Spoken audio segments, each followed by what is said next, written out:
Assalamualaikum warahmatullahi wabarakatuh. My name is Zahrana Afifa. My student ID is 3319056. I'm from class 336A01. This is my final term task of interpreting. Apa itu bangsa? Secara formal, bangsa didefinisikan sebagai konsep politik yang dimulai pada tahun 1882 ketika filsuf dan sejarawan Prancis Ernest Renan mempublikasikan esai seminalnya yang berjudul Apa itu Bangsa dalam esainya. Renan mendefinisikan bangsa sebagai solidaritas skala besar yang dibentuk oleh seseorang dan perasaan pengorbanan yang dilakukan seseorang di masa lalu dan di masa depan. Ini menjelaskan mengapa Renan percaya bahwa jika kita ingin membayangkan bangsa sebagai baik dan layak, maka pengorbanan dilakukan terus-menerus.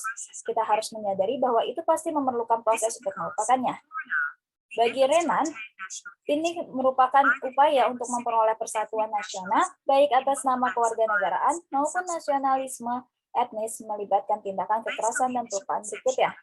Berdasarkan konsepsi awal bangsa yang dikembangkan oleh Renan, para sarjana telah datang dengan definisi lebih formal bagi bangsa, yaitu komunitas orang yang dibentuk atas dasar kombinasi fitur bersama seperti bahasa, sejarah, etnis, budaya, dan wilayah.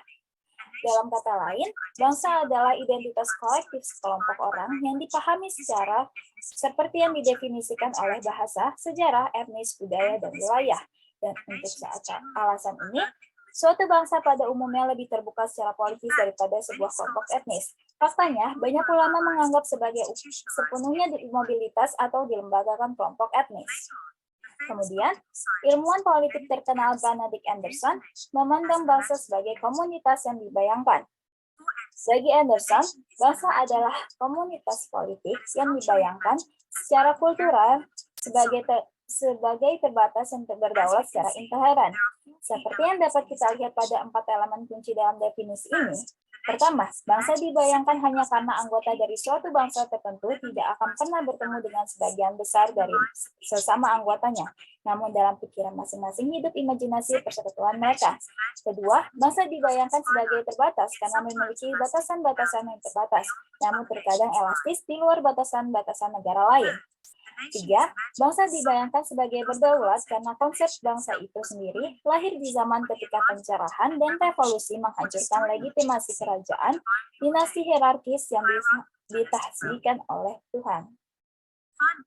Dan yang terakhir, bangsa dibayangkan sebagai sebuah komunitas karena terlepas dari ketidaksetaraan dan eksploitasi aktual yang mungkin terjadi di masing-masing bangsa, dipahami sebagai persahabatan yang mendalam dan horizontal. This is the second video about syntax in English. Sintaks merupakan hukum bahasa yang menentukan urutan kata dan struktur kalimat dasar dalam bahasa yang berbeda. Setiap bahasa memiliki sintaks khusus yang memberitahu pembicara dan pendengar sebagian kalimat mana yang lebih dulu untuk membantu mereka memahami apa yang dikatakan. Itu adalah pedoman yang kami gunakan saat berbicara dan menulis agar kalimat dapat dimengerti dan koheren. Berhati-hatilah dengan sintaks atau semantik yang membingungkan dengan diksi. Ini membentuk tiang konstruksi pada kalimat, jadi mari kita pecahkan definisi ini. Sintaks, seperti yang baru saja disebutkan, adalah urutan kata dalam sebuah kalimat. Diksi adalah pilihan kata tertentu yang dimaksudkan untuk mengungkapkan makna tertentu. Semantik adalah makna yang disampaikan oleh kata-kata tertentu yang digunakan. Kami akan fokus pada sintaks untuk video ini. Dalam bahasa Inggris, ada urutan kata yang ditetapkan untuk sebagian besar jenis kalimat. Tentu saja, selalu ada pengecualian, tetapi sebagian besar waktu kalimat bahasa Inggris standar akan mengikuti urutan kata SVO. Subjek, kata kerja, objek. Seperti dalam contoh, anak laki-laki itu melihat keluar jendela. Dalam contoh kalimat ini, kita memiliki subjek, anak laki-laki, dan kata kerja terlihat dan objek di luar. Gambar ini adalah fokus pohon sintaksis tata bahasa Inggris yang digunakan oleh linguistik untuk merencanakan struktur kalimat. Anda mungkin tidak sering menemukan pohon sintaks, tetapi menganalisa dengan cara menggambarnya agak berguna dan akan membantu Anda memahami struktur kalimat. Dalam bagan, Anda dapat melihat bahwa kalimat dipecah menjadi bagian-bagiannya, kata kerja, kata benda, artikel, dan kata depan. Setelah langkah-langkah ini, kata-kata dikelompokkan bersama untuk menentukan bagian mana dari kalimat yang merupakan frasa kata benda, frasa preposisi, atau frasa kata kerja. Fakta yang menentangkan, SVO bukan hanya struktur urutan kata, melainkan bahasa lain yang memvariasikan urutan kata dan bahkan menyertakan komponen tambahan dalam sintaksnya. Dalam contoh yang diberikan dengan pohon sintaks, subjek adalah kucing, kata kerjanya adalah sat, dan objeknya adalah gila. Gambar kedua ini adalah cara lain di mana sintaks dapat tertulis. Diagram ini mengambil kalimat anjing mencintai gadis itu dan memecahkan menjadi artikel B, kata benda N, kata kerja V, frasa kata benda NP, dan frasa kata kerja FP seperti contoh sebelumnya. Dalam kalimat ini, subjek adalah anjing, kata kerjanya dicintai, dan objeknya adalah gadis. Sekali lagi, pohon sintaks tidak untuk mengintimidasi, tetapi digunakan untuk lebih memahami struktur kalimat dan untuk mengungkapkan tujuan setiap bagian dalam kalimat. Penggunaan tambahan pohon sintaks adalah bahwa setiap kali urutan kata yang berbeda digunakan untuk kalimat. Itu dapat diuraikan, memetakan seperti contoh di atas. Misalnya, jika Anda mendengar kalimat dalam bahasa asing yang mengikuti urutan FSO atau variasi lainnya, membuat pohon sintaks untuk kalimat tersebut dapat membantu Anda menyusun kata-kata dalam urutan SFO sehingga Anda dapat memahami apa yang dikatakan. Mari kita rekap. 1. Sintaks adalah struktur kalimat. 2.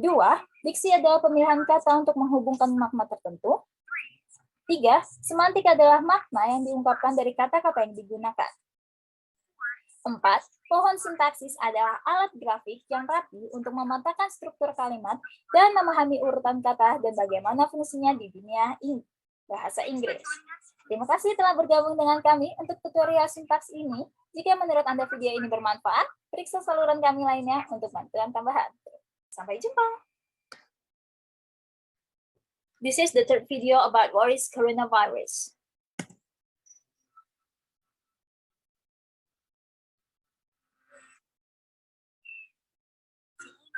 Setelah hampir 1 dekade, ilmuwan mencari sumber virus baru yang mematikan hingga ke gunung tertinggi dan gua terpencil di Cina.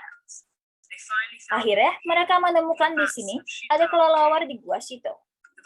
Virus itu adalah virus corona yang menyebabkan wabah sindrom pernapasan akut parah, atau SARS, pada tahun 2003. Virus corona adalah sekelompok virus yang diliputi oleh protein berbentuk duri dan terlihat seperti mahkota, atau corona dalam bahasa Latin. Ada ratusan virus corona yang telah diketahui, 7 diantaranya menyerang manusia dan dapat menyebabkan penyakit. Virus corona SARS-CoV memicu SARS. MERS-CoV menyebabkan MERS, dan SARS-CoV-2 menyebabkan COVID-19. Dari 7 virus yang menyerang manusia, 4 menyebabkan selesma, yaitu infeksi ringan tapi sangat menular pada hidung dan tenggorokan. 2 lainnya menyerang paru-paru dan dapat menyebabkan penyakit yang lebih serius. Penyebab COVID-19 memiliki kedua fitur yang mudah menular dan berdampak parah pada paru-paru. Satu orang yang terinfeksi batuk, kemudian tetesan liur yang mengandung virus itu bersembur, virus tersebut akan menyerang orang lain dan tetesan liur masuk ke mulut atau hidung mereka. Virus corona akan semakin mudah menular dalam ruang tertutup saat banyak orang berdekatan. Udara dingin melindungi lapisan luar dari keringat, memungkinkan virus dapat bertahan hidup lebih lama di antara insangnya. Sementara sinar UV dari matahari dapat menghancurkannya. Variasi musiman ini lebih penting untuk virus dan sudah umum. Namun karena sebelumnya ada orang yang memiliki antibodi terhadap virus baru itu, maka ada banyak potensi penyebaran virus tersebut. Di dalam tubuh, protein berbentuk duri ini menancap dan menyatu dengan sel inangnya, memungkinkan virus membajak sel inang untuk memperbanyak gennya sendiri. Kemudian, virus corona menyimpan gen di RNA. Semua virus hanya berjenis virus RNA atau virus DNA. Virus RNA cenderung lebih kecil dan lebih sedikit gen. Artinya, mereka menyerang banyak inang yang mereplikasikan dengan cepat pada inang. Secara umum, virus RNA ini tidak memiliki mekanisme koreksi seperti yang dimiliki pada virus DNA. Jadi, saat virus RNA membelah diri, memungkinkan adanya kemungkinan besar akan terjadi kesalahan yang disebut mutasi. Dan kebanyakan mutasi ini tidak berguna atau tidak berbahaya. Namun, sebagian menjadikan virus ini lebih cocok hidup di lingkungan tertentu seperti spesies inang yang baru. Wabah sering kali muncul saat virus berpindah dari hewan ke manusia. Ini yang terjadi pada virus RNA dan menyebabkan epidemi Ebola, Zika, dan SARS pada pandemi COVID-19. Saat di tubuh manusia, virus tersebut berpindah-pindah dan biasanya tidak sampai menghasilkan virus baru, tapi cukup untuk menciptakan variasi dari virus aslinya. Virus corona punya beberapa perbedaan utama dari kebanyakan virus RNA.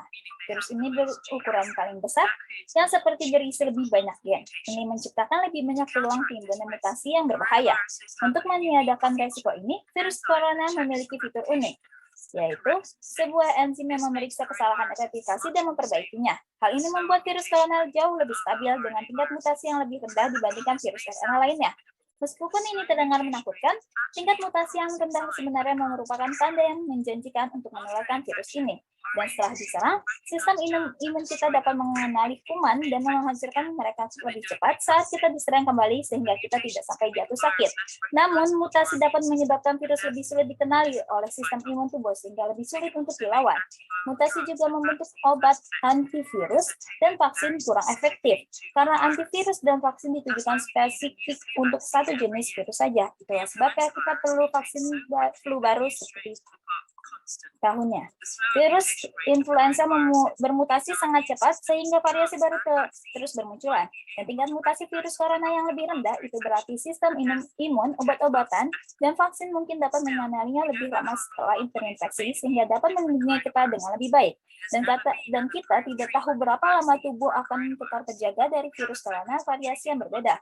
Karena belum pernah ada pengobatan atau vaksin yang disetujui oleh virus corona ini. Kita belum berfokus pada pengobatan virus yang menyebabkan sklerotisme, dan meski para ahli mulai mengembangkan pengobatan untuk SARS dan MERS, epidemi ini telah berakhir sebelum pengobatan selesai uji coba. Saat kita berusaha terus melanggar batas habitat hewan lain, beberapa ilmuwan mengatakan perpindahan virus corona ke manusia bisa diletalkan. Tapi jika kita terus menyelidikinya, ia akan terus mesti sampai menghancurkan habitatnya.